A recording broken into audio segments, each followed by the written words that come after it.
Bueno, pues vamos a empezar esta última videoconferencia, tercera de la segunda parte del curso y quinta si contamos desde el principio, que va a tratar sobre cómo documentar, evaluar e investigar el impacto de la puesta en práctica del aula invertida en nuestras asignaturas. Y bueno, un poco la base racional de esto es que este curso, su principal objetivo era que implementarais en vuestras asignaturas experiencias piloto. Ese es el objetivo principal. Para eso teníamos primero que convenceros de que, de que merece la pena hacer un intento. Espero que eso lo hayamos conseguido, por lo menos con los 27 que habéis hecho propuestas. Y yo creo que al presentar las propuestas, pues habéis demostrado que, bueno, que por lo menos sobre el papel lo tenéis planificado. Luego habrá que hacerlo sobre la práctica. Pero bueno, y yo, las propuestas que habéis estado presentando, pues yo creo que, digamos, están planificadas como para salir bien, ¿no? Ahora, sin embargo, queremos dar un paso más allá, ¿no? Queremos que daros una serie de indicaciones para que aprovechando que hacéis estas puestas en práctica, pues podáis, bueno, documentar sus resultados, ver ejemplos de cómo esto se ha hecho en otras asignaturas, con el fin de que no solo implementéis, ¿no?, estas nuevas metodologías, sino que al comunicar, al documentar y comunicar los impactos que esperemos que sean positivos de estos intentos, pues así podáis extender estas metodologías entre vuestros compañeros de departamento, de facultad, por medio de la difusión de vuestras experiencias en revistas, en congresos sobre docencia y jornadas de educación, de innovación docente, estas que se suelen hacer en las distintas universidades. Y bueno, esta es la agenda.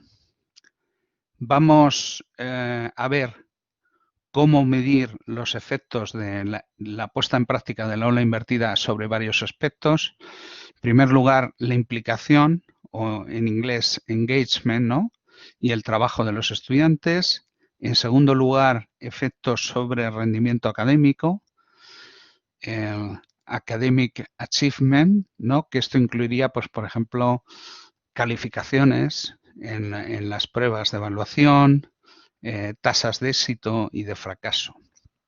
Luego vamos a ver otra cosa que es más difícil de hacer, pero que, bueno, puede merecer la pena, y es aprender cómo se mide la ganancia de aprendizaje conceptual. Para eso, algunas de las tareas que os he puesto en el curso, concretamente, sobre todo, dos tareas, esa que os pedía que elaborarais preguntas conceptuales y la otra en la que os pedía que hicierais un inventario de las ideas esenciales de vuestra asignatura y que elaborarais digamos, un cuestionario para conocer el nivel de partida de los estudiantes. Esas dos actividades os pueden ayudar a hacer a construir las herramientas con las que poder hacer estos estudios de ganancia, que básicamente lo que vais a necesitar, pues son digamos, unos inventarios de las ideas importantes de la asignatura y unos cuestionarios que evalúen el nivel de comprensión de los alumnos sobre esas ideas. Un cuarto punto sería la perspectiva de los estudiantes, ¿no? Cómo los estudiantes valoran la experiencia de haber aprendido en una asignatura que se imparte en aula invertida. Esto, bueno, esto incluye, por un lado, las encuestas, digamos, oficiales o institucionales, y también otras encuestas que podáis crear para, bueno, pues para valorar cuál es la percepción de los estudiantes al haber tenido esta experiencia de aula invertida. Finalmente, habrá unos puntos muy cortitos, aunque nos falte poco tiempo y vayamos por el punto 4, no os preocupéis, porque los últimos son cosas muy rápidas. Bueno, Uno es, pues, cómo podemos hacer estas cosas en situación de docencia remota. Es decir, bueno, en vuestro caso, me habéis comentado que habéis mantenido en algunas facultades clases presenciales, bimodales.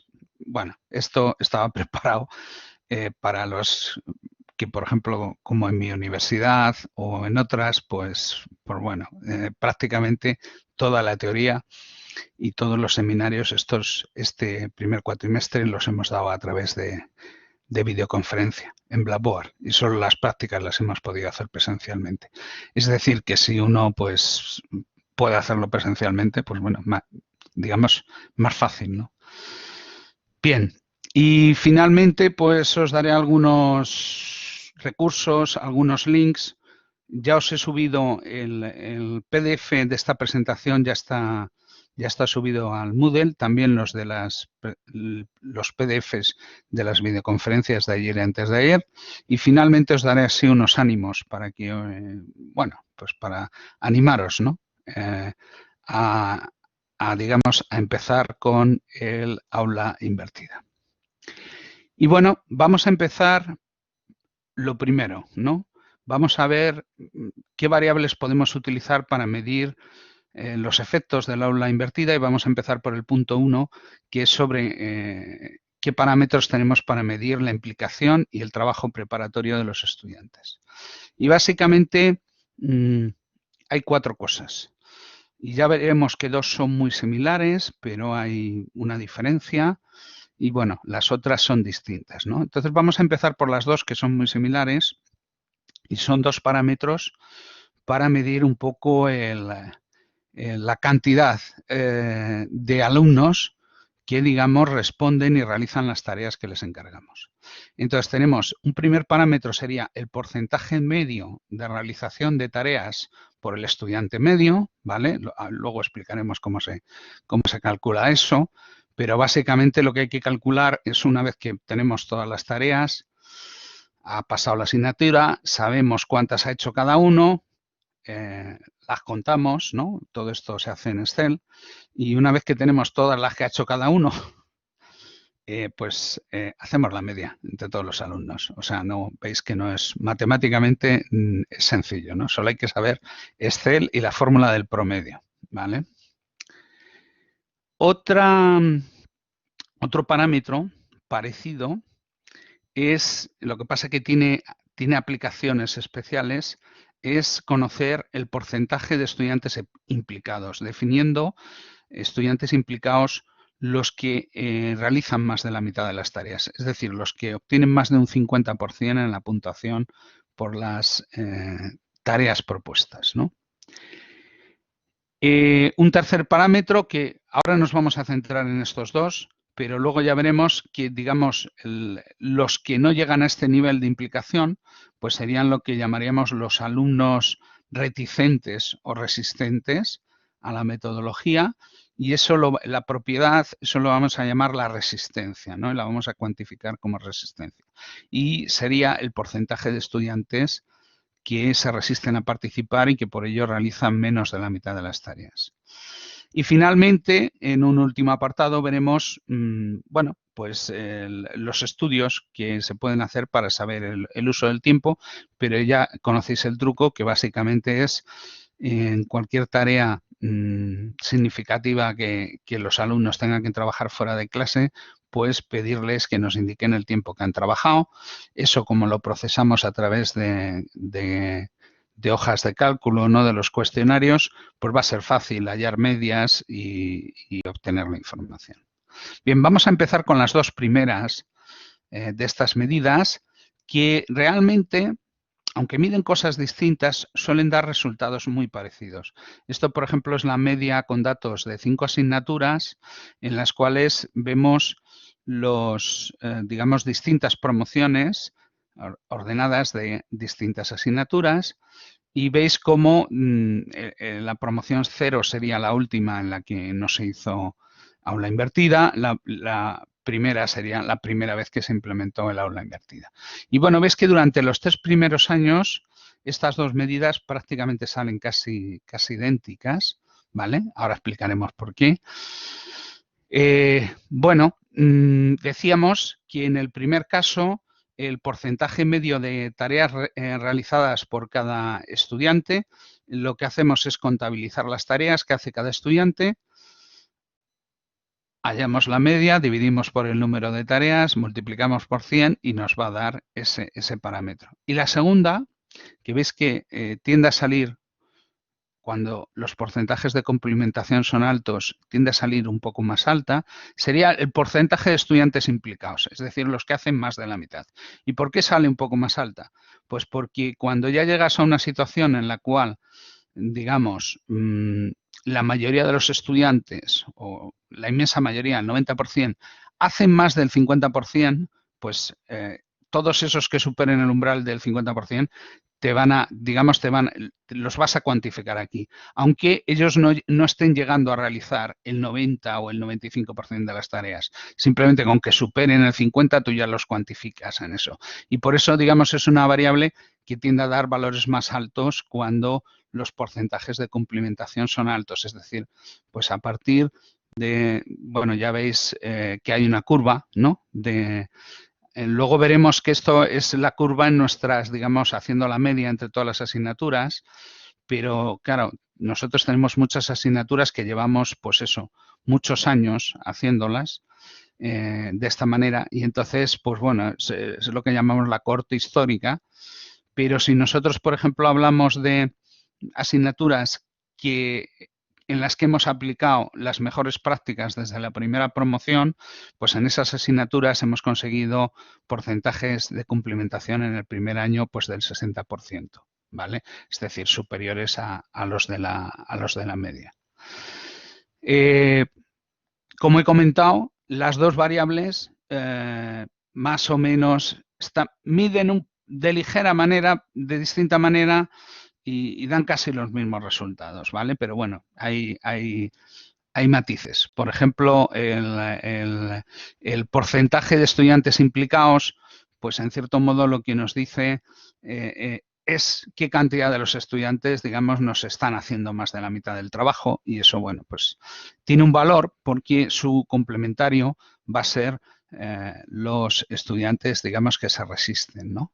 Y entonces, por ejemplo, esto es lo que os decía, que aunque aquí ya estamos representando en lugar solo 4 asignaturas, digamos las más antiguas, las que hicimos, llevamos más años haciéndolas, y ves aquí un dato de una asignatura en la que empezamos a aplicarlo de manera más reciente. Y bueno, veis que hemos conseguido mejorar mucho nuestros resultados de resistencia, que antes eran el total de matrícula. Sí. El total de los matriculados es lo que contamos, ¿sabes? El número de alumnos que. De todos modos, en las titulaciones en las que nosotros impartimos medicina, biología sanitaria, hombre, a lo mejor hay algún alumno que te desaparece, pero no suelen ser muchos, ¿sabes? Bien.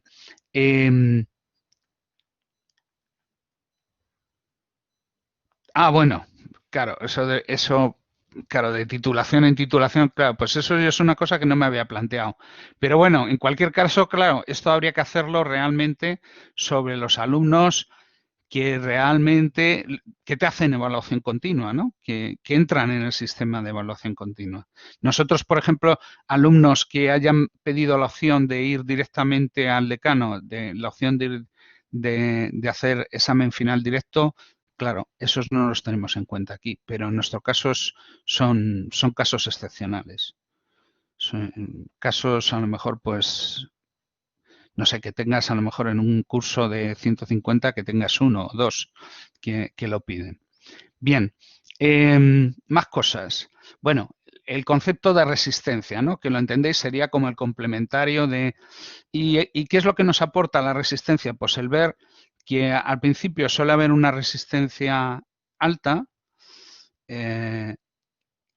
sobre todo cuando uno empieza, tener en cuenta esto, nosotros son asignaturas que empezamos hace 9, 10 años, entonces, fijaros, porque hemos llegado ya a estas promociones, Entonces, claro, pues nosotros pues en aquel momento no sabíamos lo importante que era el marketing. Cuando empezamos a hacer mm, campañas de marketing y bueno, eran nuestras primeras campañas, pues veis que la resistencia iba disminuyendo. Cuando cambiábamos la guía de la asignatura y entonces ya no solo era el bonificar, ¿no? El sumar a los que lo hicieran, sino era también penalizar a los que no lo hicieran, pues es decir, en cierto modo lo que estás penalizando es la resistencia, pues entonces la resistencia retrocede, ¿no? Y luego veis que, pues al final, pues tiende la cosa a, digamos, la mayoría de los alumnos sufren ahí un proceso de asimilación cultural y el boca a boca entre promociones y bueno, al final consigues que esa resistencia pues sea, pues bueno, pues que te quede este nivel, pues a lo mejor, por ejemplo, nosotros en asignaturas de primer curso, pues andamos por resistencias que están entre el 10 y el 20, en asignaturas de tercero están en el orden del 10%, en asignaturas ya a lo mejor de cuarto curso, pues la resistencia puede estar en el 5% o así. Es decir, que bueno, hombre, tienes 20 y tienes uno que no quiere estudiar los temas antes porque no le da la gana, pues, hombre, le puedes mandar un mail.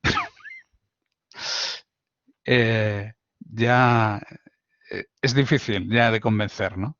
Bien, entonces, bueno, esa es un poco la idea. Este parámetro puede variar en función de carreras y de cursos.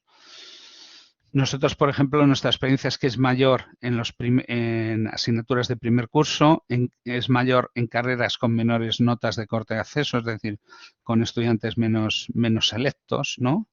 Pero la tendencia es a que la resistencia va disminuyendo. Eso en cada promoción, ¿vale? Según van pasando años.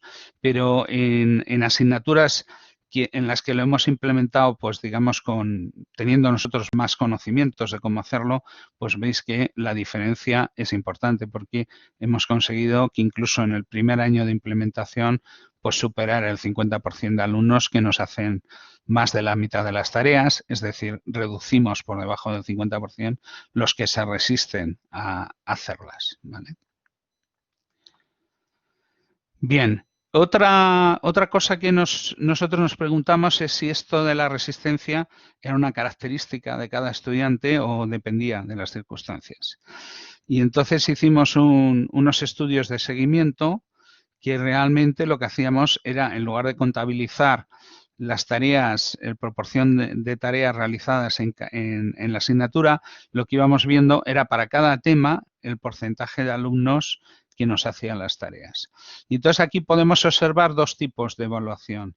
Esto, por ejemplo, estos estudios los hicimos al implementar esto en una asignatura de grado de farmacia.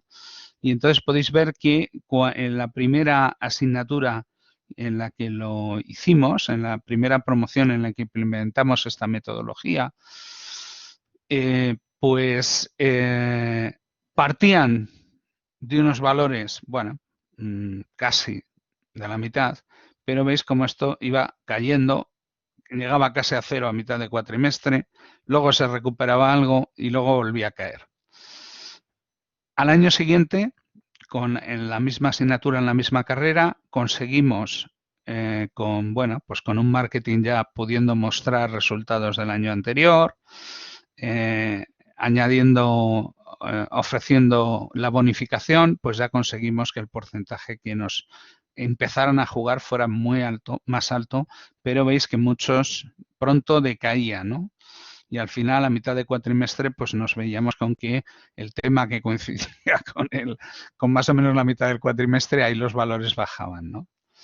Luego se recuperaba y luego al final pues iba cayendo. En farmacia en casi todas las asignaturas les hacen parciales, no solo parciales a mitad, sino parciales a final de cuatrimestre.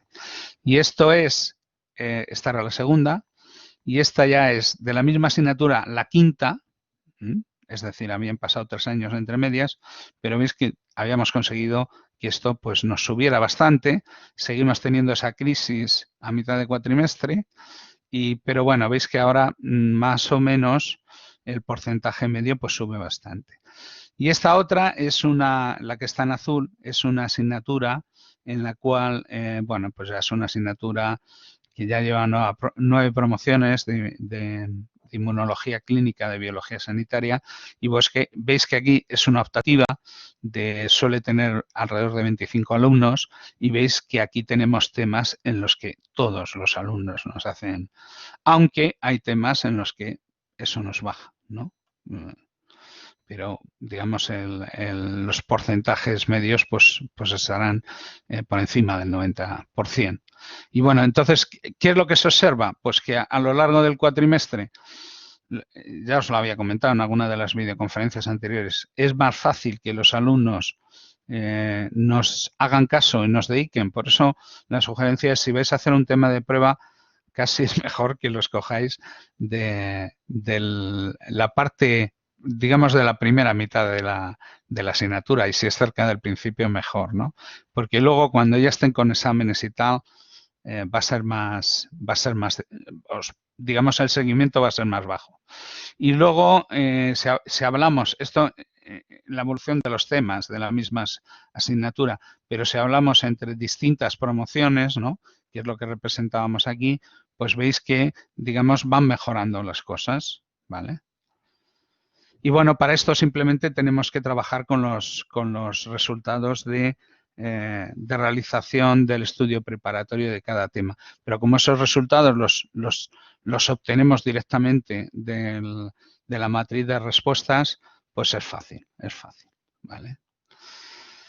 De paso que uno los ordena para sumar las notas y tal, uno ya tiene ahí las cosas, ya puede sacar esta información. Y bueno, la conclusión de esto es que buena parte de lo que llamábamos resistencia, pues no es porque sí, sino que es pues porque hay competencia con otro tipo de actividades, sobre todo actividades que los alumnos priorizan, pues por ejemplo los exámenes parciales, ¿vale? Y bueno, y la recomendación que podemos sacar de esto, pues es que sabiendo esto, podemos intentar adaptarnos a nuestros alumnos, incluso a lo mejor, pues a mitad de cuatrimestre, pues a lo mejor les podemos dar algunas cosas, quiero decir, cuestionarios más cortos o envíos más sencillos que requieran menos preparación, porque, bueno, tampoco nos va a servir de mucho mandarles más, porque en ese momento no van a estar muy dispuestos. Y lo mismo a final de cuatrimestre.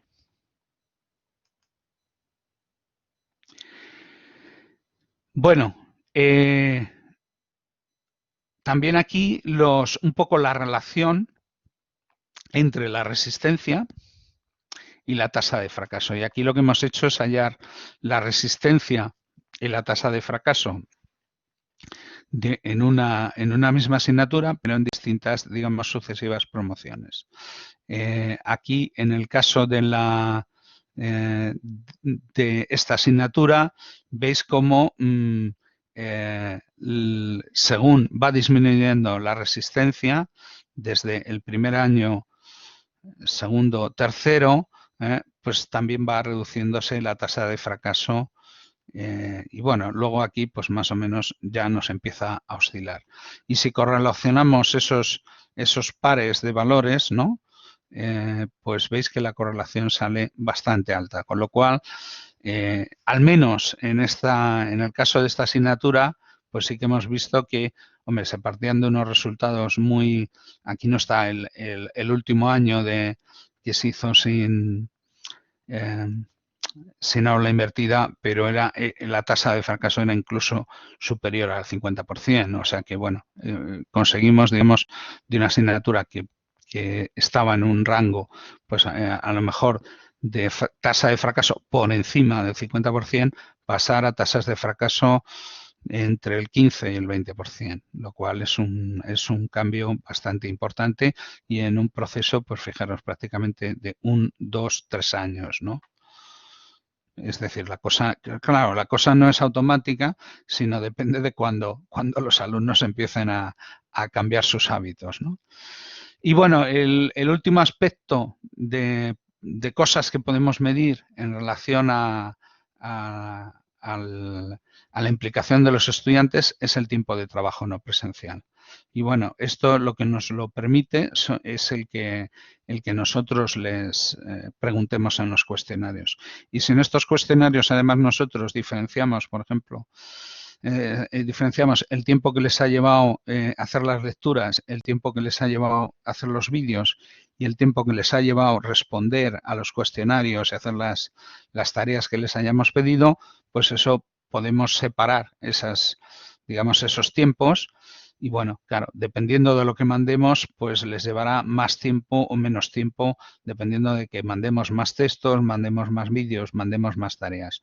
En nuestro caso, pues de todo ese trabajo no presencial, pues nuestros alumnos, bueno, y esto es de una asignatura de farmacia también, pues la mitad del tiempo prácticamente era lectura de los documentos instructivos, un 20% del tiempo que dedicaban al estudio preparatorio era ver vídeos y otro, más o menos, otro 4%, pues era el responder a los cuestionarios, ¿vale? Y bueno, eso en cuanto a la distribución y en cuanto al volumen, todo esto más o menos les llevaba más o menos unas 25 horas de media por cuatrimestre. ¿Eh? Y esto teniendo en cuenta que nosotros tenemos cuatrimestres pues de entre 13 y 14 semanas, ¿no? Alguna semana tiene algún festivo también, pero bueno. Y es decir, que no les llega a 2 horas por semana de media y eso realmente, 25 horas en total con respecto a lo que sería el tiempo total de trabajo no presencial que tendrían que tener una asignatura de 6 créditos, en nuestra universidad sería como de 100 horas, en la Universidad de Alcalá, en otras se establece como 90, pues esto, 25 horas con respecto a eso es la cuarta parte, 25%. Y que bueno, esto que comentaba es lo que se representa aquí en este gráfico, que realmente todas las cosas, es decir, ver vídeos, lecturas, responder cuestionarios, todo eso ahora lo veríamos en color naranja. Y eso más o menos pues del orden de 25 más o menos 5 horas. Y bueno, y esto dejaba, pues nosotros también les preguntábamos sobre otras, digamos, las otras cosas que hacían para prepararse para los exámenes, prepararse para las prácticas, para los seminarios, trabajo para los proyectos de equipo. Y bueno, veis que realmente las dos partes gordas o las dos partes más gordas era el estudio para las distintas pruebas.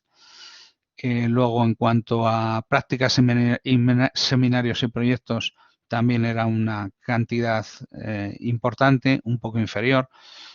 Digamos, para pruebas serían alrededor de unas 40 horas, 25 para la...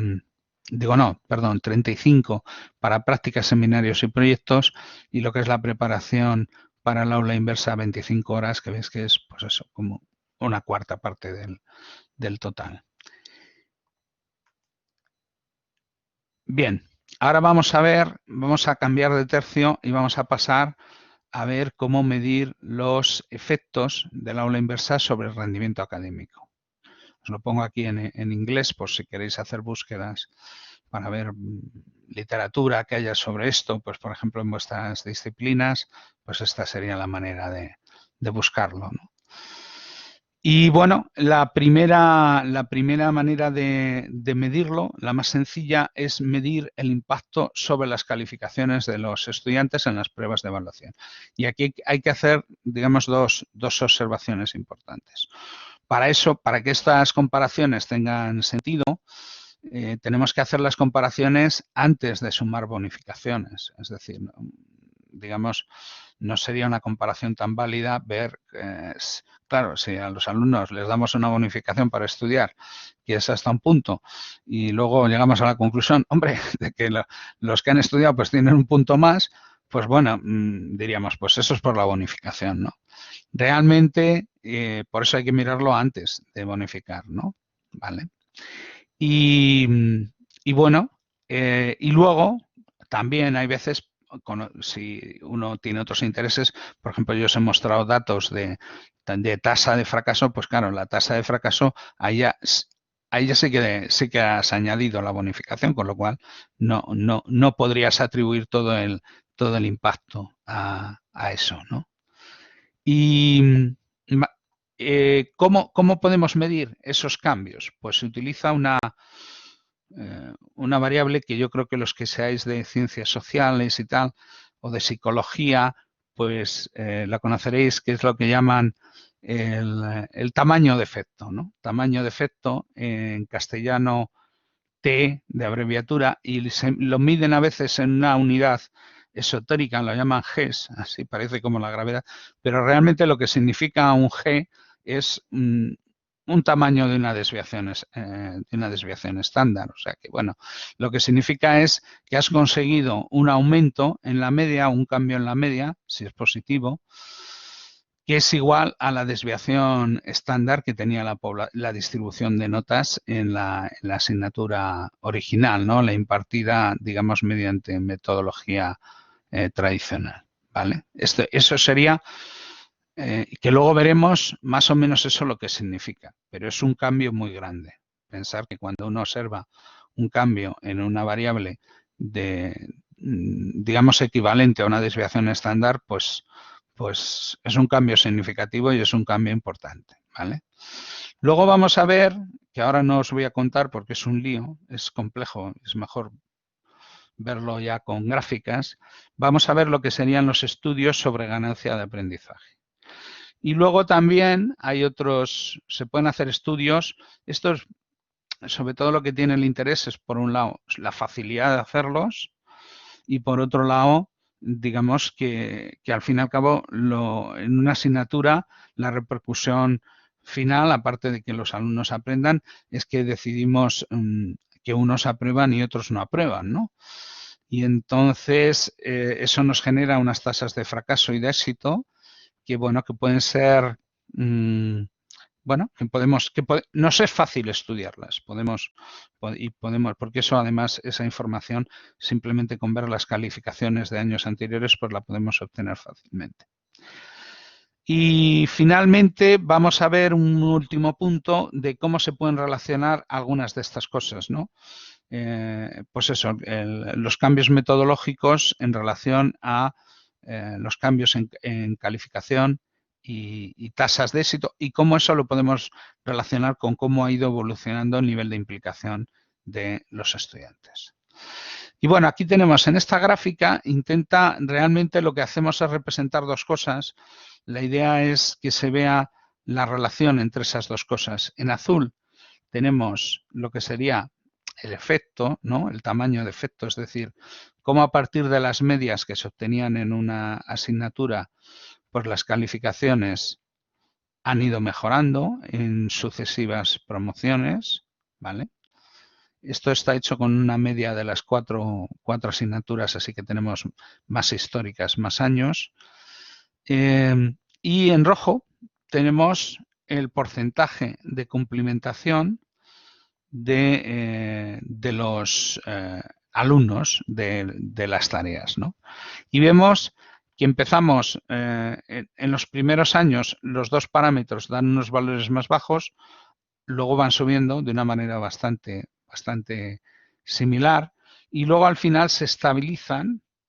En el caso del tamaño de efecto, se estabilizan más o menos en lo que sería esta escala que tenemos a la izquierda, sería una desviación estándar.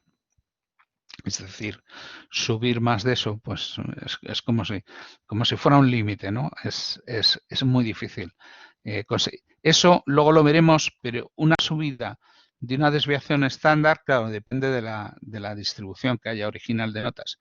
Pero en nuestro caso suele ser una subida en percentil superior al 30% y casi del 35%. Es decir, significa, luego lo veremos que tenemos unas gráficas solapadas, significa un desplazamiento de la curva bastante importante. Y luego, en cuanto a lo que tenemos aquí a la derecha, el porcentaje de cumplimentación, pues veis que se va a estabilizar alrededor del 90 o por encima, ligeramente por encima del 90%, aunque ya he comentado que esto pues depende de los niveles de las asignaturas. Por ejemplo, aquí en estas 4 asignaturas, pues tenemos una asignatura de primer curso, 2 asignaturas de tercero y una asignatura de cuarto curso, ¿no? Bien.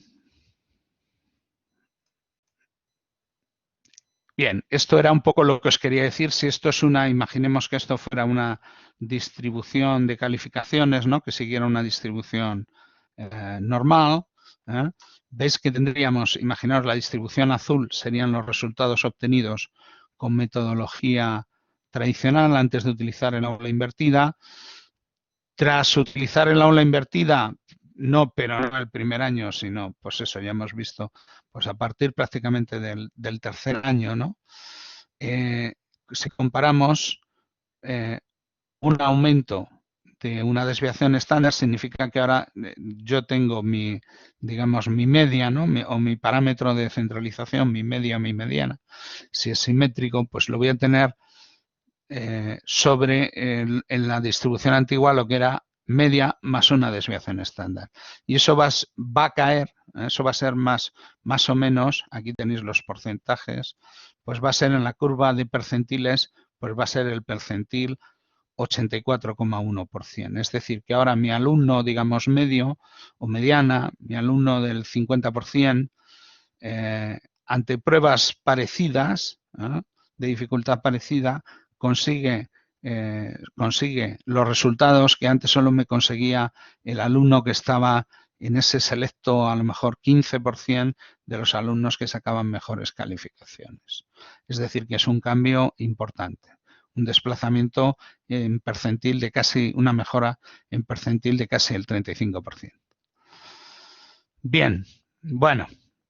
Aquí se ha acabado la parte fácil. A partir de aquí entramos ya en un terreno un poquito más complicado, que es la ganancia de aprendizaje conceptual, que yo creo que es un concepto que es importante en que lo entendamos, porque nos puede dar acceso a hacer otro tipo de estudios y que tampoco, bueno, requieren un poco más de planificación. Es decir, no podemos simplemente hacer comparaciones históricas, sino que estos estudios pues ya requieren que hagamos, pues eso que os dije, de hacer digamos, un cuestionario de nivel de partida calificable, que se pueda obtener una puntuación, que podamos cuantificar y que podamos comparar con ese mismo cuestionario, pero después de haber pasado por la asignatura.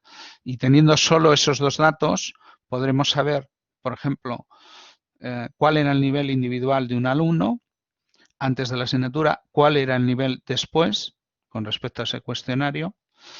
Y teniendo los datos de todos los alumnos que han pasado por la asignatura, podemos calcular cuánto ha sido el cambio, la ganancia entre el antes y el después de la clase, la media de la clase, ¿no? Y entonces, es decir, esto por un lado nos va a aportar información a nivel de alumnos individuales, que puede ser muy interesante, pero claro, para hacer análisis, pues por ejemplo, de subgrupos, para comparar los alumnos que hicieron siempre las tareas preparatorias, o más de la mitad de las veces, con el grupo de alumnos que no las hicieron nunca o casi nunca. Bueno, pues eso es interesante investigar eso, ¿no? Bien, también podemos hacer estudios, pero a un nivel de promedios de las clases. En ese caso, a lo mejor eso nos va a servir para comparar, por ejemplo, si una clase aprende más una determinada temática o aprende mejor una determinada temática con una metodología o con otra metodología. Es decir, vamos a poder comparar clases que han sido sometidas a distintos tratamientos, ¿vale? Y bueno, este segundo tipo de estudios, los que hacen, digamos, estos estudios con clases, pues ya sirvieron y son estudios que se empezaron a publicar pues hace 30 años, y ya pues hace 20 años ya había metaanálisis y estudios que reunían datos de muchas universidades.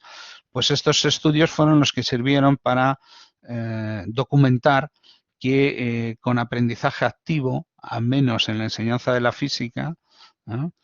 Se duplicaban las ganancias conceptuales de comprensión que se obtenían con una metodología de enseñanza de la física más tradicional, ¿no? De exponer y mandar deberes a la casa, ¿no? Que bueno, que esto en cierto modo ya sería una especie pues como de precursor, sería aprendizaje activo con realización de ejercicios en clase, ya sería algo, digamos, un poco en la dirección del aula invertida. Y luego ha habido gente que han hecho, Erin Mazur, que ha comparado el estudio preparatorio y la evaluación formativa en clase contra, contra las, digamos, el peer instruction, ¿no? Una de las metodologías de aula invertida. Y con eso vio, en los primeros años que lo probó, que se duplicaban las ganancias y que al combinarlo con el Just-in-Time Teaching, esas ganancias todavía crecían un poco más y se triplicaban. Y además esto era hecho con alumnos, con buenos alumnos, con los alumnos de Harvard, ¿no? Que Mazur, cuando él empezó a hacer estos estudios, él iba por otro camino. Él quería haber demostrado que los alumnos de Harvard a lo mejor sí que eran capaces de aprovechar mejor la enseñanza tradicional que los alumnos digamos, de otras instituciones, y les salió que no le salió lo que le esperaban, le salió pues que la diferencia era pequeña, ¿no? Sin embargo, sí que le salió mucha más diferencia cuando dejaba de usar una metodología tradicional y pasaba a usar una metodología más de aprendizaje activo, ¿no? Y de aula invertida. Bien, ¿qué herramientas necesitamos para esto? Pues necesitamos lo que se llaman, por un lado, los inventarios conceptuales, aquí lo tenéis también en inglés, como se dice, y las pruebas conceptuales, ¿no? Los conceptos. Y básicamente la idea es, quiero saber cuánto aprenden, voy a intentar medir el nivel que traen los alumnos de logro del resultado de aprendizaje que quiero al final, lo voy a medir al principio de la asignatura, lo voy a medir al final, voy a hacer la resta y lo que me dé es lo que han aprendido en la asignatura, ¿no? ¿Vale? O por lo menos con respecto a ese resultado de aprendizaje. Entonces, bueno, eso nos va a permitir comparar distintas metodologías, y bueno, pues por ejemplo, hacer comparaciones entre metodologías de aprendizaje pasivo y metodologías de aprendizaje activo, ¿no? Y eso nos va a permitir lo que se llama, que es una cosa que está ahora muy, bueno, se habla mucho de ella, aunque yo creo que no se practica tanto como se habla de ello, y que sería la enseñanza basada en la evidencia, ¿vale? Que básicamente lo que se trata es de utilizar métodos que estén demostrados científicamente que funcionan mejor, en lugar de usar los métodos que, bueno, que tradicionalmente se han usado en nuestro departamento, o los métodos que con un profesor, cuando era alumno, usaron con él los profesores de la generación anterior, ¿no? Entonces, bueno, digamos, es tomarnos un poco la parte de nuestra profesión como docente de una manera más científica, ¿no? Igual que en la parte técnica, pues ahí sí que aplicamos la literatura más actualizada, ¿no? Pues aquí sería hacer lo mismo, pero en la docencia, ¿no? No solo en nuestra especialización temática. Y bueno, ¿cómo se hacen esos estudios? Bueno, primero hay que hacer un inventario de conceptos. Acordaros que yo ya de una manera un poco taimada, ya os he pedido y lo he logrado que algunos lo hicierais, un inventario de ideas esenciales, ¿no? Que debían comprender los alumnos en vuestra asignatura. Y luego hacer un cuestionario. Claro, yo os pedí que hicierais un cuestionario sencillito, 15 preguntas. Si realmente queremos hacer un cuestionario que nos dé, digamos, una medida y que esa medida sea, digamos, pues bueno, tenga una cierta fiabilidad, pues hay que hacer unos cuestionarios algo más exhaustivos, ¿no? Por ejemplo, los que se utilizan para la comprensión de la física, pues suelen ser de más de 30 preguntas, ¿no? No llega a ser como si fuera un examen, pero se queda casi en un examen de 30 preguntas de opción múltiple, ¿no? Y bueno, la metodología ya la sabemos, porque os lo comenté en ese ejercicio.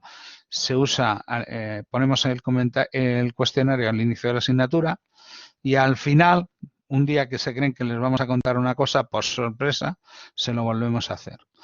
Y esto hay que hacerlo para que sean medidas seguras y fiables y no estén copiando unos de otros, pues eso lo tendríamos que hacer en una clase. Si nosotros en esa asignatura hemos estado utilizando apps de respuesta en tiempo real, pues lo tenemos muy fácil, ¿no? Porque volvemos a sacar ese cuestionario y que conteste. Vale.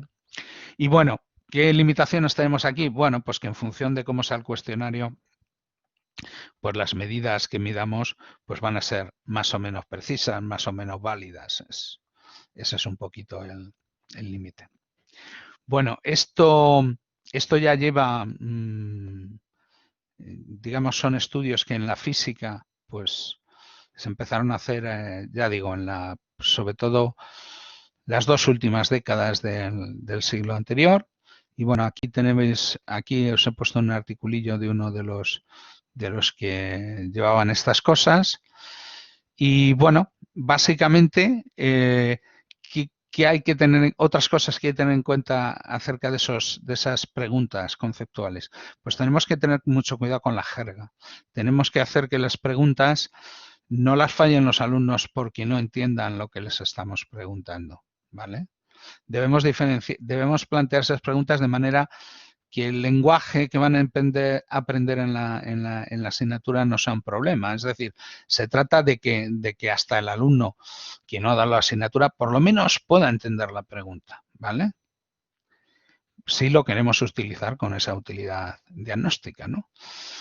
Y otro aspecto interesante en el desarrollo de estos cuestionarios pues es que uno puede empezar haciendo preguntas abiertas y ver qué concepciones erróneas traen los alumnos y a partir de esas concepciones erróneas podemos construir, sabiendo qué errores conceptuales suelen traer los alumnos, pues podemos construir distractores para nuestras preguntas de opción múltiple, ¿no? Claro, esto supone un año hacerlo con preguntas abiertas, luego estudiarlo, luego hacer las de varias opciones. Bueno, esto ya se complica un poco, pero bueno.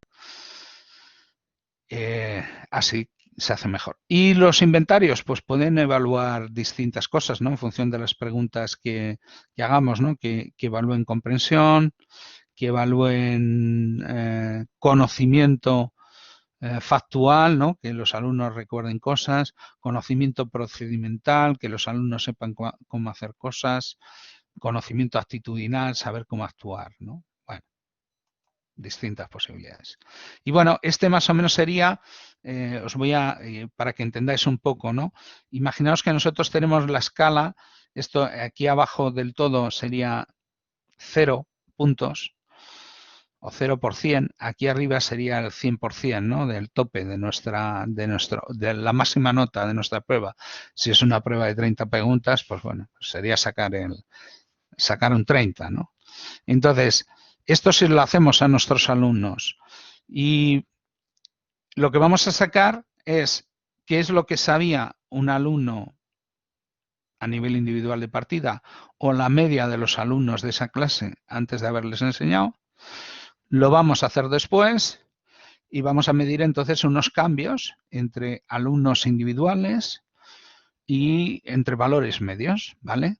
Pero es muy importante para poder comparar, sobre todo si vamos a hacer comparaciones entre distintas clases, es muy importante que podamos comparar no solo la ganancia que se ha producido en esa clase, la diferencia entre el antes y el después, sino el relacionar esa ganancia con, digamos, con la máxima ganancia potencial que se había producido. Porque tener en cuenta que eso depende, ¿no?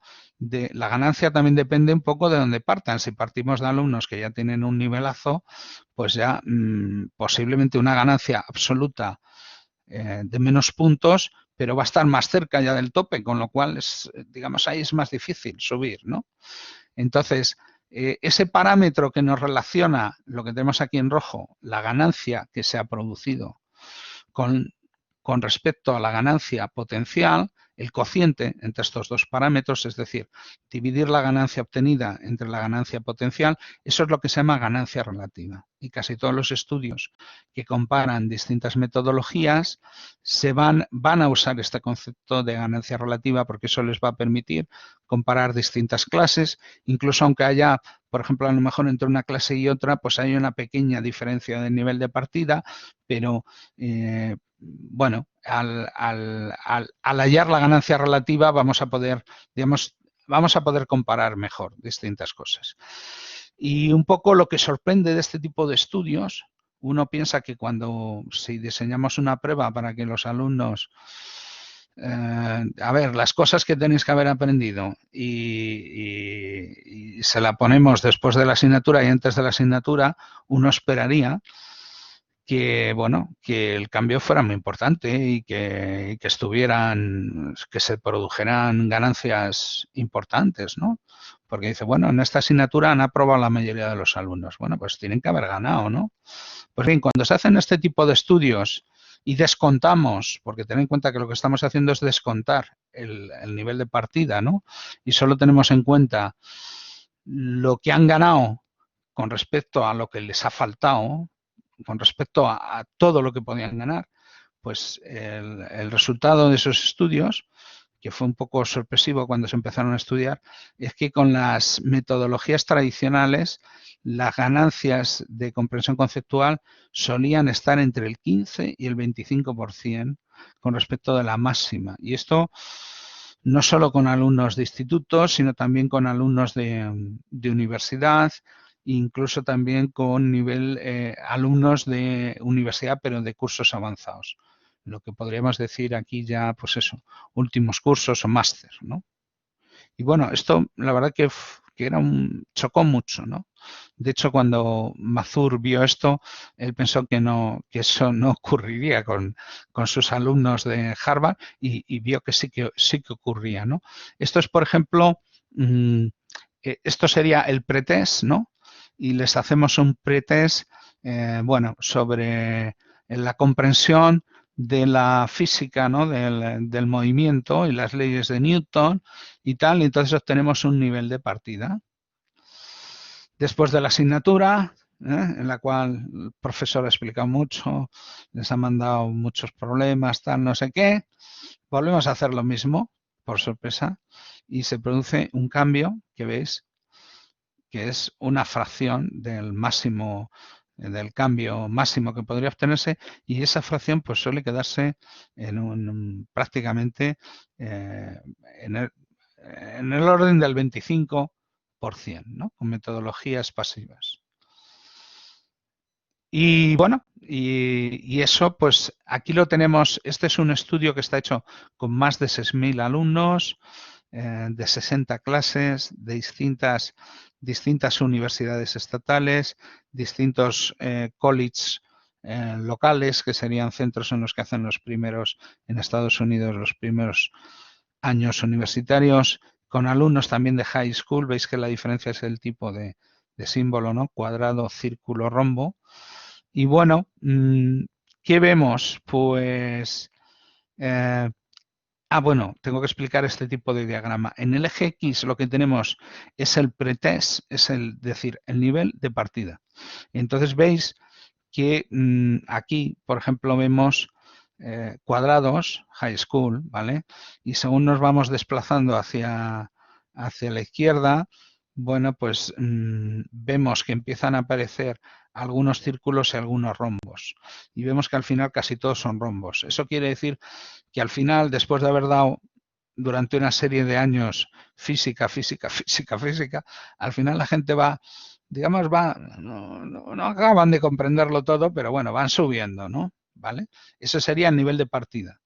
Y veis que tenemos dos grupos de asignaturas, unas que están en blanco, que serían las que han utilizado aprendizaje activo, y otras que están en este color así un poco, no sé, albero o algo así, ¿eh? un color un poco entre amarillo y verde, no sé, pues estas serían los que han sido clases en las que se ha utilizado una metodología tradicional. ¿Y qué es lo que representa el eje Y? Pues representa este concepto del que hemos estado hablando, ¿no?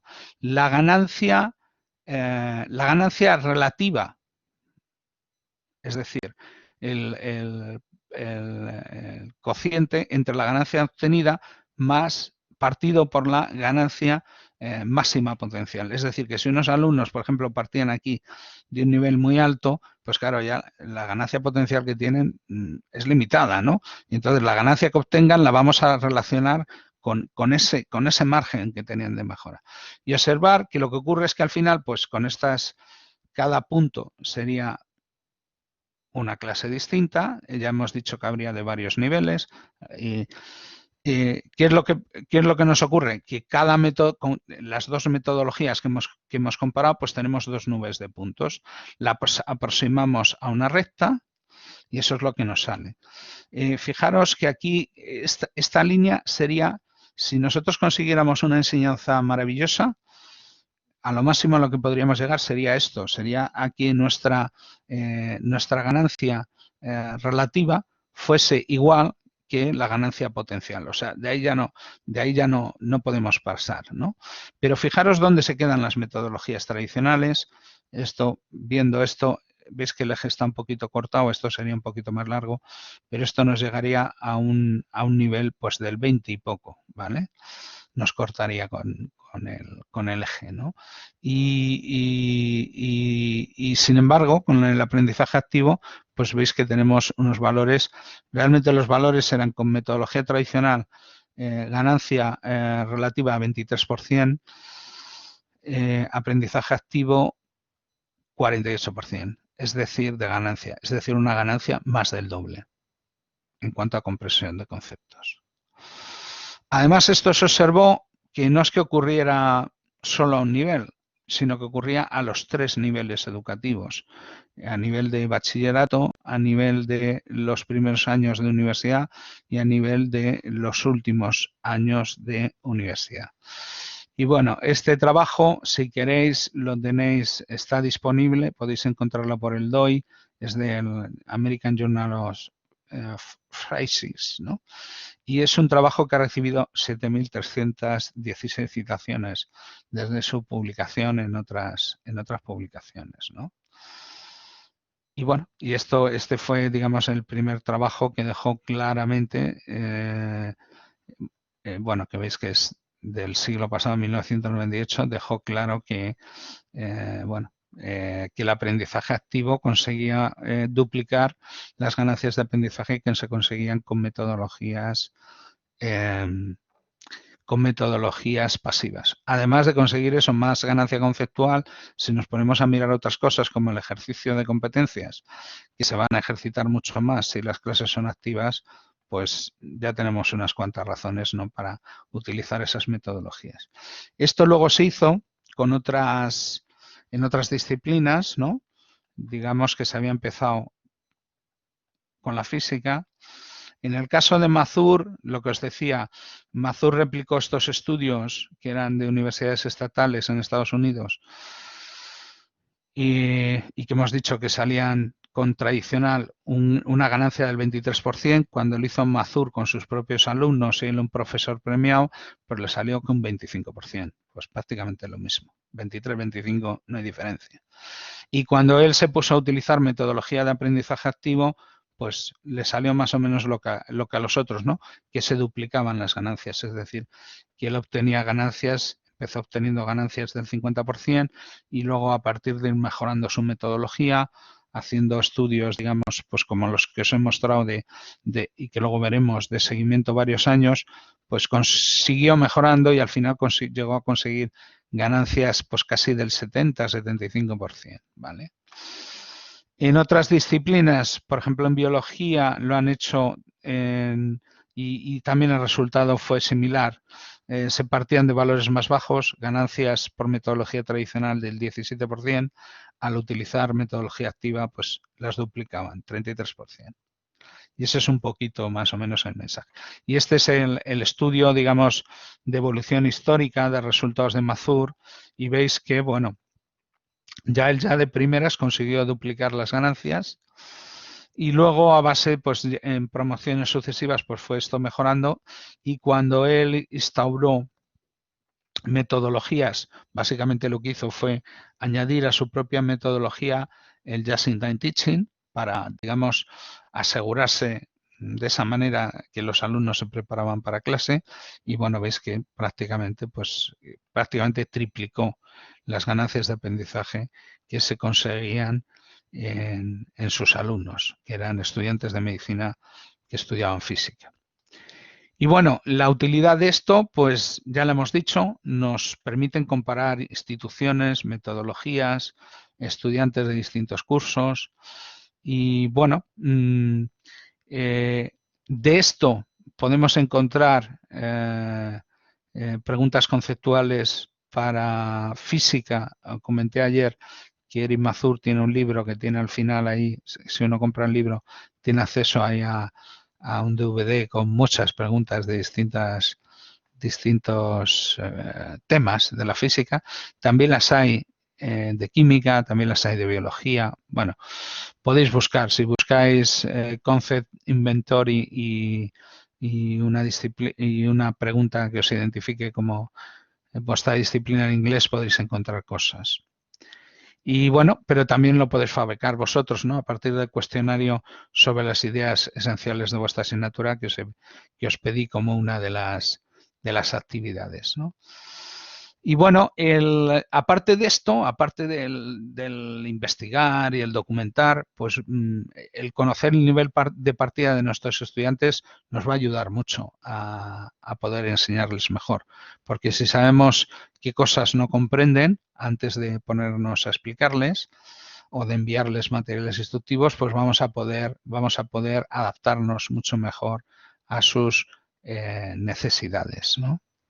Incluso si detectamos que algunos alumnos pues tienen pues un nivel de partida pues claramente defectuoso, pues les podemos recomendar que bueno, que tomen algunas iniciativas, por ejemplo, de estudio, es decir, mira, vas a necesitar reforzar tu conocimiento en estas temáticas, estúdiate esto por tu cuenta, ¿vale? Para ponerte al nivel de que es necesario, ¿no? Para sacar provecho de esta asignatura. Y bueno, en cuanto a cómo hacer preguntas conceptuales, pues las ideas es, muchas veces son preguntas que tienen que tener un contexto, ¿no? Preguntamos sobre un concepto, pero relacionándolo con un contexto en el cual los alumnos van a tener que aplicar su comprensión para poder resolver esa situación. Es decir, no son preguntas que se puedan responder de memoria. Esto implica que tienen que ser preguntas que pillen por sorpresa a los alumnos. Tenemos que tener mucho cuidado con la jerga, lo que dije, porque si los alumnos inicialmente no saben responder a la pregunta porque no la entienden, pues realmente esa pregunta no nos sirve. No sirve para otra cosa, nos sirve para saber que los alumnos no entienden la jerga, pero no para saber si serían capaces de resolver esa situación si la entendieran, ¿vale? También hay que ajustar la dificultad, hay que ajustarla a nivel de los estudiantes, y bueno, y casi siempre estas preguntas, la mejor manera, ya digo, es que tengan un contexto y que el alumno tenga que aplicar su comprensión de los conceptos a ese contexto, a esa situación, ¿no? A ver. Bueno, este es el Hall of Fame de los que habéis hecho las preguntas conceptuales, que pese a ser una tarea voluntaria, pues la habéis hecho 13, no está mal, ¿no? Aquí estáis. Bueno, los que lo habéis hecho. Y bueno, venga, ahora os voy a dar, que ya llevo yo una hora aquí contando, os voy a poner esto sería un ejemplo de una pregunta conceptual. Supongo que para los de química no está chupado, pero bueno, para los que somos de otras cosas, pues ahí vamos a ver qué tal respondemos, ¿eh? Entonces, la pregunta, el enunciado, os lo leo, ¿no? El hierro se combina con oxígeno y agua del aire para formar óxido. Si dejamos unos clavos al aire libre durante unos días, hasta que se oxidan, observaremos que la masa, ¿qué ocurrirá? ¿Ha aumentado? ¿Ha disminuido? ¿Se mantiene igual? ¿O no es posible predecirlo? Entonces voy a abrir un sondeo. Voy a generar 4 opciones. Escojo opción múltiple. Agrego tercera opción. Agrego cuarta opción. Os lo activo. Y bueno, ya podéis contestar.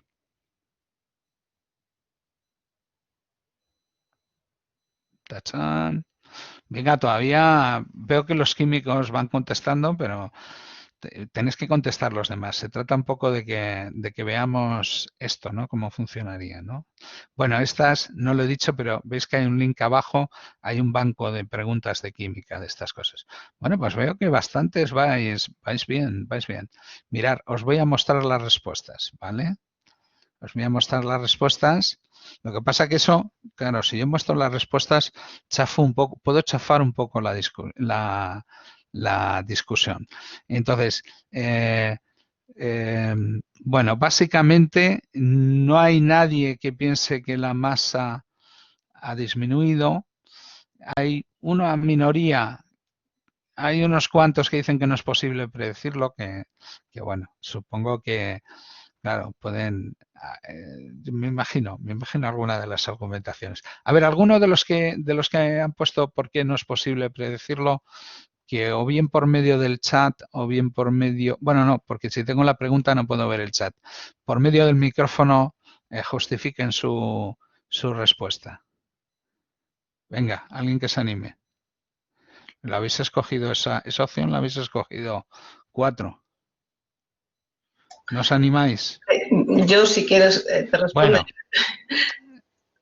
la he puesto porque... Vamos a la opción, vamos a ver si los de la opción A, a ver, los que habéis escogido que ha aumentado, ¿por qué?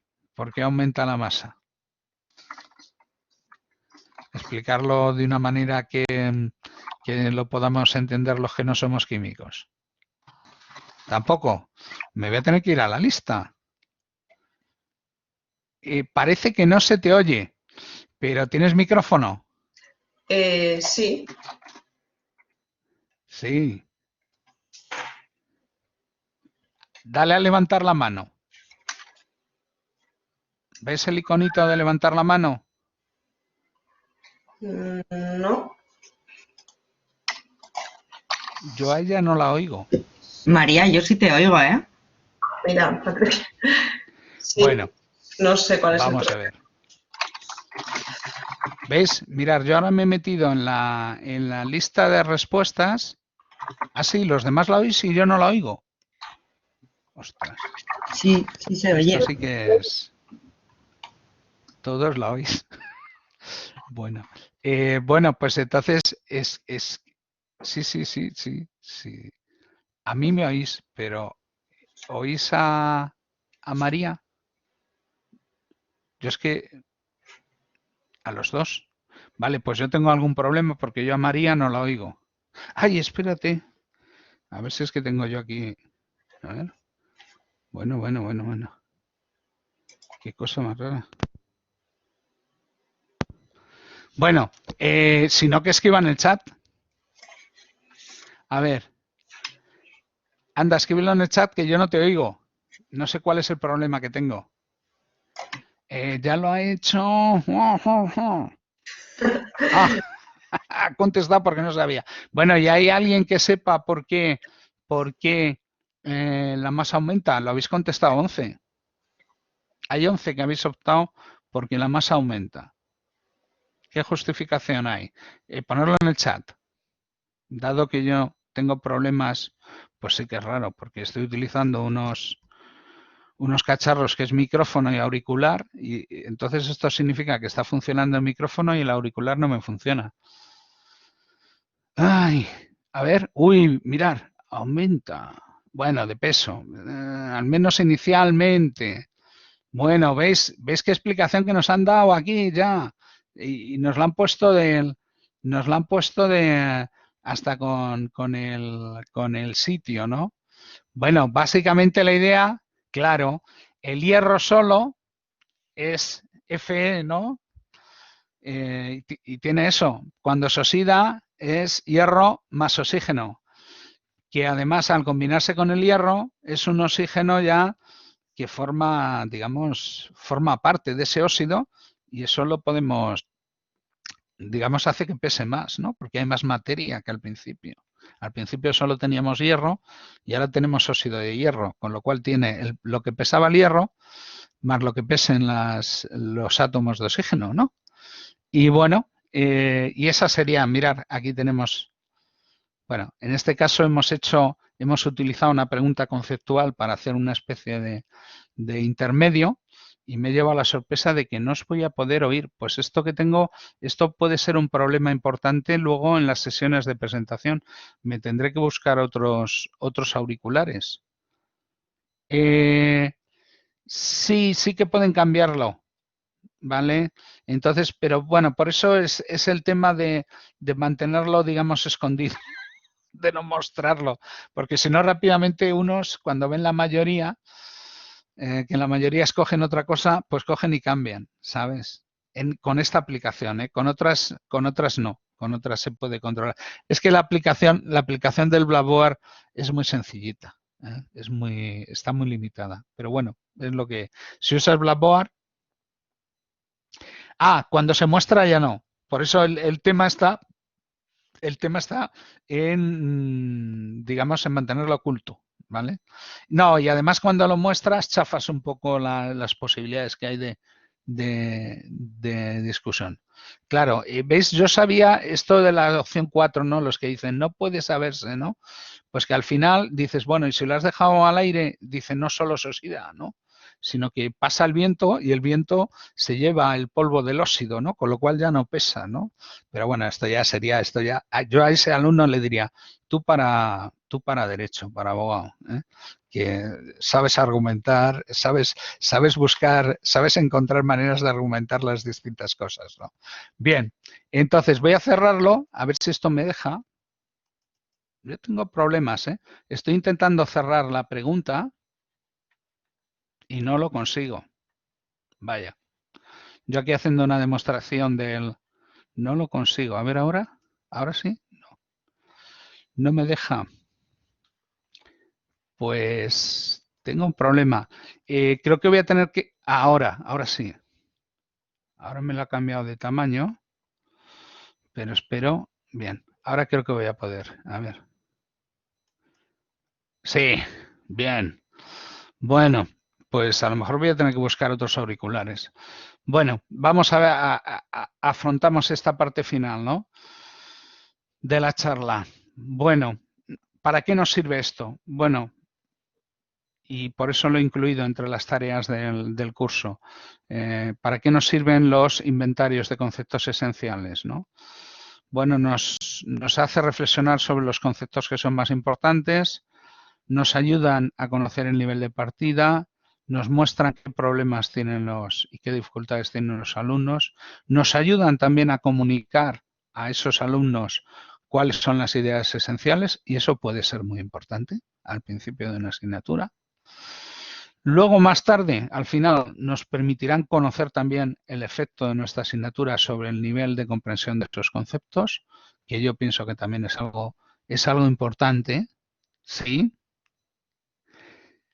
Sí, sí, sí. Me refiero a eso y también depende del uso que queramos darles a esos conceptos.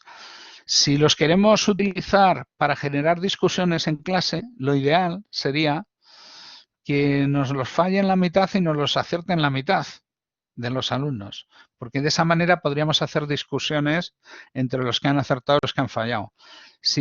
Tanto si te los acerta el 95% o te los falla el 95%, pues poca discusión puedes hacer, ¿no? Por eso es la cuestión realmente la cuestión esa del nivel de dificultad es sobre todo si queremos usarlos como punto de partida de discusiones, ¿vale? por ejemplo, este concepto era muy facilito, lo habéis acertado casi todos. Y entonces, pues bueno, no, la discusión. Con respecto a medir la ganancia, realmente ahí casi te interesarían más unas preguntas que solo, digamos, claro, lo lógico ahí serían preguntas que el alumno, antes de hacer la asignatura, vaya a fallar la mayoría, porque no comprende la mayoría de los conceptos, y después de la asignatura, sin embargo, eso haya cambiado radicalmente, porque ahora sí que comprende la mayoría de los conceptos preguntados, ¿no? Es decir, a lo mejor tendrías que preguntar a un nivel tampoco de matrícula en la asignatura, porque sobre todo si quieres notar un cambio, ¿no? ¿Vale? Es decir, los resultados van a ser distintos en función de la dificultad de las preguntas que escojamos, ¿no? Bien. Ignacio, ya no te llamo Miguel. Bien. Bueno, vamos a continuar.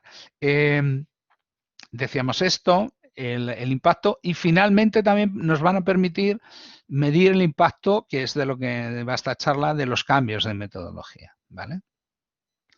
Y bueno, aquí tenemos el otro ejercicio, que el ejercicio de la estructura conceptual de la asignatura, que me enviabais por email, y el cuestionario de diagnóstico de nivel de partida, pues lo hicisteis 16. Lo que pasa que, bueno, yo os lo planteé más bien cuestionario pues para un poco a nivel de encuesta, decir, bueno, vamos a ver cómo van de esto, no a nivel de obtener un resultado cuantitativo y decir, bueno, este alumno de 30 puntos posibles ha sacado 10 o ha sacado 20 o ha sacado 25 al principio de la asignatura, ¿no?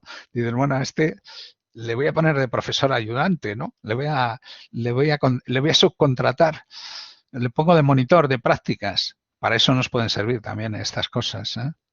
Bien. Bien. ¿Por qué deberíamos deberíamos dar importancia a esto? Porque al fin y al cabo lo que deberíamos hacer los profesores es producir ganancias de aprendizaje. Luego deberíamos saber si esas ganancias se producen, de qué magnitud son, ¿no? ¿Vale?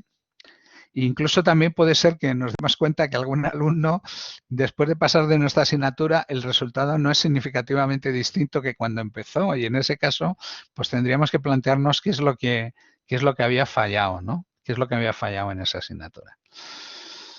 Y bueno, esto es ya el último punto que teníamos de esto, que era un poquito la relación entre unas medidas y otras. Aquí estamos viendo el tamaño de efecto que se han obtenido en distintas promociones en relación al porcentaje de medio de tareas realizadas por cada estudiante, pero en las distintas promociones de una asignatura en la que lo hemos estudiado. Y ves que sale claro, son puntos, es decir, no son datos de alumnos individuales, sino datos de los valores medios de clases, de alumnos. Y ves que, bueno, que sale bastante, la correlación sale bastante alta, ¿no? Cuantos más alumnos realizan el estudio preparatorio, mayor impacto vemos del cambio de metodología en las calificaciones en la asignatura. Bueno, esto es lo mismo relacionando realmente los datos a la izquierda y a la derecha son los mismos. Veis que esta curva es la misma, es el porcentaje de alumnos que hacen los estudios. Lo que cambia es la otra curva, el estudio preparatorio, ¿no? Lo que cambia es, aquí era la tasa de fracaso, que veis que era alta y disminuyó, y lo complementario, ¿no? Que sería la tasa de éxito, que era baja y veis que subió bastante, pues de una manera un poco relacionada, ¿no? con el porcentaje de alumnos que realizaban el estudio preparatorio. Y bueno, finalmente, el último punto de la valoración de los estudiantes sobre su experiencia. Y ahora ya faltan 6 minutos, voy a poner el turbo. Y bueno, vamos a ir explicando. Bueno, aquí tenemos, esto es, por ejemplo, preguntas que podemos hacer para ver si a los alumnos les ha ayudado esto, ¿no? El estudio previo me ha ayudado a comprender. Gracias al estudio previo he podido plantear más preguntas en clase. Gracias a los cuestionarios, los profesores conocen mis dificultades. Gracias al estudio me he sentido más seguro para participar activamente en clase. Bueno, pues veis que son afirmaciones que lo que le pedimos es un grado de acuerdo, pero veis que los grados de acuerdo pues son bastante altos, ¿no? El que la participación se registre y se bonifique es algo que estimula a participar más en clase. El 100% están de acuerdo, ¿no? Si sube nota, me estimula, ¿no? Mis interacciones con el profesor durante la clase han sido más frecuentes y positivas que en una asignatura tradicional. 100% están de acuerdo y el 92% bastante o totalmente de acuerdo. Es decir que, bueno, veis que... Y esto, bueno, esto ya es otro tipo de encuesta. Esta que os he mostrado era una que hicimos nosotros, pero estos son los resultados de encuestas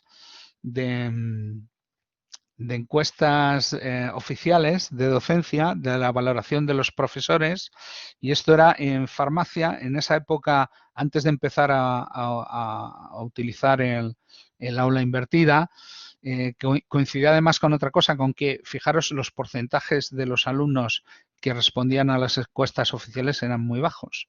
Y nosotros nos dimos cuenta, dijimos, bueno, parece que cuando esos porcentajes suben algo, las puntuaciones mejoran. Y entonces dijimos, nuestra hipótesis era que cuando muy pocos estudiantes responden a las encuestas, esos son los castigadores, ¿no? Los que quieren mostrar su desacuerdo.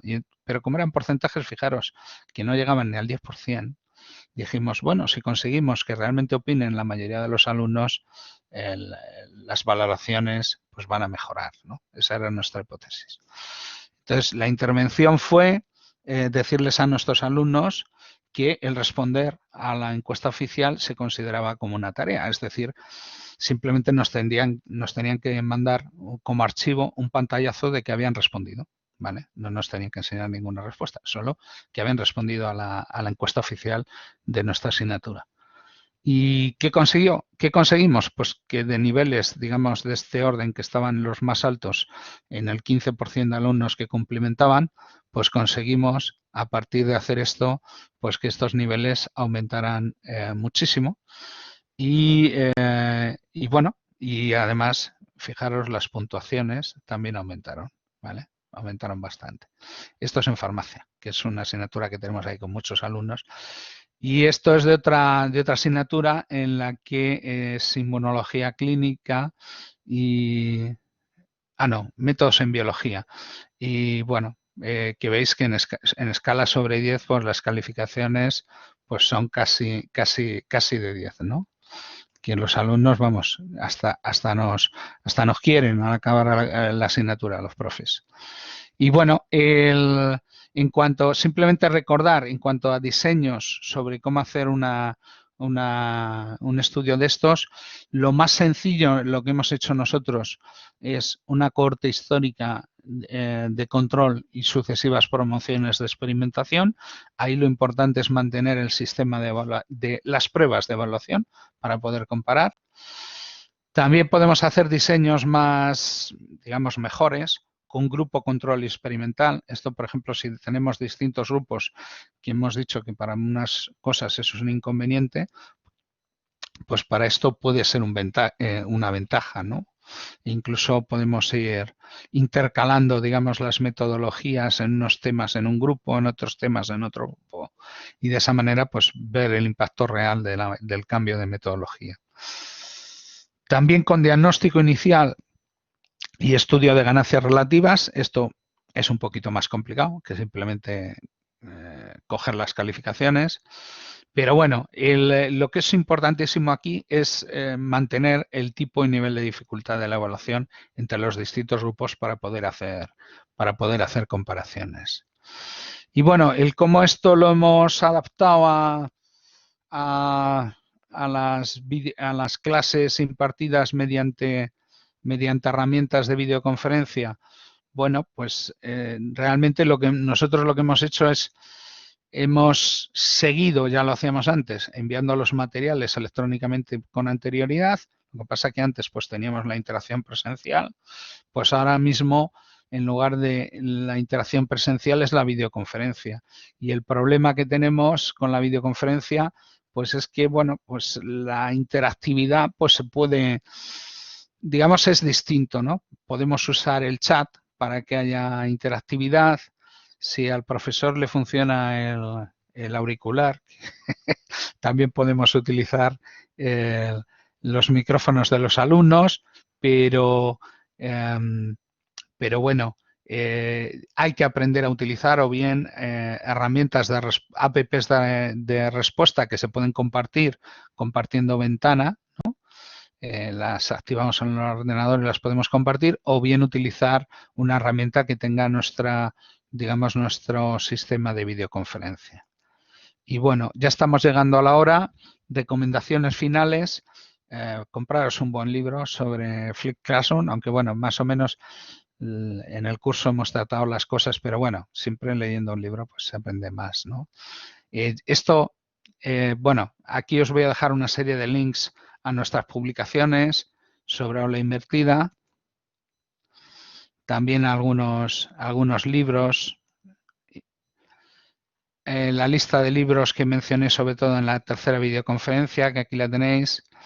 Y bueno, y esto realmente es algo que ya os conté en la primera videoconferencia, y era que, bueno, en el registro de profesores que han utilizado metodología de aula invertida, que por cierto ayer hubo 2 que presentaron y que he estado mirando en el registro y ya llevan haciendo Flipped Classroom compañeros vuestros durante varios años, creo que eran Pedro y alguien más de ayer, no me acuerdo si era Ignacio, alguien más. Y no los encontraba en el registro, o sea, que se apunten en el registro de esto. Pues esos profesores, cuando les preguntamos que si están satisfechos con el efecto de la aula invertida sobre la implicación de los estudiantes, la participación en clase y el aprendizaje, pues el 90% dicen que sí. Es decir, que la probabilidad que tenéis de tener éxito es alta. Y bueno, y esa probabilidad se hace más alta sobre todo si encontráis algún compañero de centro que os enseñe, o si leéis libros sobre las metodologías de aula invertida. Esas 2 cosas os pueden ayudar. Y bueno, esto era básicamente, con este curso os hemos puesto, yo creo que en este nivel, ¿no? Porque os hemos pedido como tarea para acreditar que invirtierais una unidad. Y que bueno, ya estáis a este nivel. Entonces, a partir de ese nivel, pues bueno, lo tendréis que probar, hacer esas experiencias piloto y luego, pues, si os parece bien, pues ya pensar en invertir asignaturas completas o módulos. En ese caso, tendréis posiblemente que cambiar la guía para poder recompensar y estimular el estudio previo. Y el último paso pues sería que ya vosotros empezarais a contagiar con esta metodología, y la mejor manera de contagiar es que podáis documentar el impacto del cambio, y por eso era importante esta última charla que hemos tenido. Y nada, agradecer a los miembros del grupo de innovación docente interuniversitario Magistrales Anónimos y algún proyecto que nos han concedido, pues el poder haber hecho esto. Y también agradecer a Susana Álvarez pues por haber vuelto a confiar en mí para daros un taller sobre aula invertida.